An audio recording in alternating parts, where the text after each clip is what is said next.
یہ جملہ کہ آپ کی دعا سنی جا چکی ہے کوئی عام بات نہیں، بلکہ اللہ کی طرف سے خاموش مگر طاقتور اشارہ ہے۔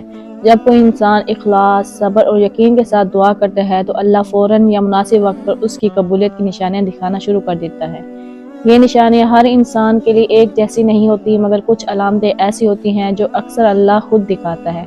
آپ کی دعا اللہ نے قبول کر لی ہے، اس کی پہلی نشانی یہ ہوتی ہے کہ دعا کے بعد آپ کا بوجھ ہلکا ہو جاتا ہے، بے چینی کم ہو جاتی ہے، آپ اپنے اندر ایک عجیب سا اطمینان محسوس کرتے ہیں، تو اللہ نے آپ کی دعا سن لی ہے۔ یہ سکون خوشی جیسا نہیں ہوتا، بلکہ ایسا محسوس ہوتا ہے کہ دل جو بہت تھکا ہوا تھا، اس دل سے ایک بوجھ سا اتر گیا ہے، سینے کی گھٹن کم ہو گئی ہے، ذہن میں جو شور برپا تھا وہ خاموش ہو گیا ہے، آپ کے آنسو خود بخود تھم گئے ہیں۔ مسئلہ وہی رہتا ہے، حالات نہیں بدلتے، مگر دل کا حال بدل جاتا ہے۔ انسان اس کے بعد اپنا معاملہ اللہ کے سپرد کر دیتا ہے، دل مان لیتا ہے کہ اب فیصلہ اللہ کے ہاتھ میں ہے، اور یہ اللہ کی طرف سے آپ کی دعا کی قبولیت اور رحمت کا احساس ہوتا ہے۔ آپ کی دعا کی قبولیت کی دوسری بڑی نشانی یہ ہے کہ صبر کرنا آسان ہو جاتا ہے۔ یہ اس بات کی گہری نشانی ہے کہ دعا قبولیت کے مرحلے میں داخل ہو چکی ہے۔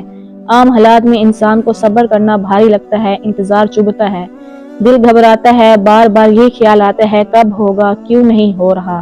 لیکن جب اللہ کسی کی دعا سن لیتا ہے تو سب سے پہلے بندے کو صبر عطا کرتا ہے۔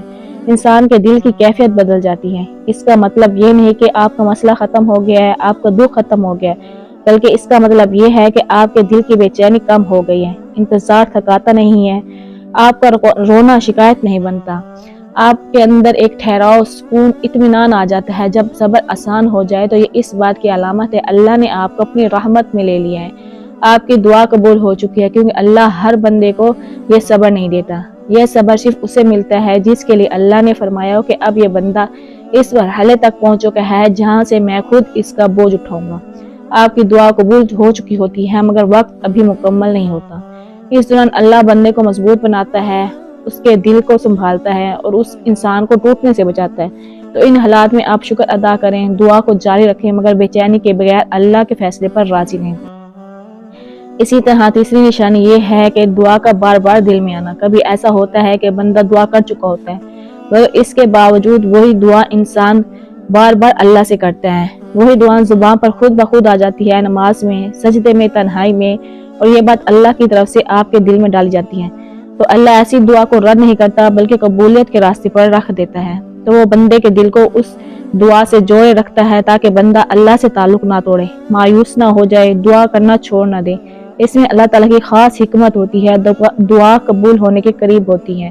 یہ اس دعا میں آپ کے لیے بہت بڑی بھلائی چھپی ہوتی ہے، یا اس دعا کے بدلے اللہ تعالیٰ آپ کو بہت بلند مقام عطا کرنا چاہتا ہے، اس لیے وہ دعا اللہ بندے کے دل سے نکلنے نہیں دیتا۔ آپ اس دعا کو چھوڑے نہیں، اس دعا پر درود شریف پڑھتے رہیں تو آپ کی وہ دعا کبھی رد نہیں ہوتی۔ اسی طرح چوتھی نشانی یہ ہے کہ زندگی میں چھوٹے مگر مثبت اشارے ملنا شروع ہو جاتے ہیں۔ اکثر لوگ یہ سمجھتے ہیں کہ دعا کی قبولیت صرف بڑا معجزہ ہے، حالانکہ اللہ تعالیٰ پہلے چھوٹے چھوٹے اشاروں کے ذریعے بندے کو تسلی دیتا ہے۔ یہ اشارے بظاہر معمولی لگتے ہیں مگر اندر سے بہت معنی رکھتے ہیں، جیسے اچانک کوئی راستہ کھل جاتا ہے جو آپ کے وہم و گمان میں بھی نہیں ہوتا کہ آپ کو یہ مسئلہ حل ہوتا وہ نظر بھی نہیں آ رہا ہوتا، لیکن اللہ تعالیٰ آپ کے لیے وہاں سے راستہ کھول دیتا ہے، رکا ہوا کام تھوڑا سا آگے بڑھ جاتا ہے، کسی درست انسان سے غیر متوقع ملاقات ہو جاتی ہے، کسی مسئلے کا بوجھ ہلکا ہو جاتا ہے، وہ بات سن لیتا ہے جو دل کو تسلی دی جائے۔ یہ سب اللہ کی ترتیب سے دی ہوئی باتیں ہوتی ہیں، یہ اتفاق نہیں ہوتا۔ اللہ تعالیٰ فرماتا ہے جو اللہ سے ڈرے اس کے لیے نکلنے کا راستہ بنا دیتا ہوں میں۔ یہ راستہ اکثر چھوٹے اشاروں سے شروع ہوتا ہے۔ اللہ دعا کو یکدم پورا نہیں کرتا، حالات کو آہستہ آہستہ بدلتا ہے، بندے کے دل کو پہلے مضبوط کرتا ہے، اسے یقین دلاتا ہے کہ کام رکا نہیں، چل پڑا ہے۔ ہم صرف آخری نتیجہ چاہتے ہیں کہ ہماری دعا فوراً قبول ہو جائے، جبکہ ہمیں صبر اور شکر انداز اپنانا چاہیے، حالانکہ اللہ ہمیں پہلے ہی بتا رہا ہوتا ہے دیکھو میں کام کر رہا ہوں۔ جس طرح اندھیری رات میں سورج فوراً نہیں نکلتا، پہلے ہلکی روشنی ہوتی ہے، پھر فجر، پھر اجالا، دعا کی قبولیت بھی اسی درجہ بدرجہ قبول ہوتی ہے۔ تو جب آپ کو یہ نشانیاں، یہ مثبت انداز نظر آئیں تو آپ شکر کریں، جلد بازی نہ کریں، دعا بند نہ کریں، اللہ کی رحمت پر یقین رکھیں اور ان چھوٹے اشاروں پر شکر کریں۔ یہ چھوٹے اشارے جلد آپ کے لیے بہت بڑے فیصلے لائیں گے۔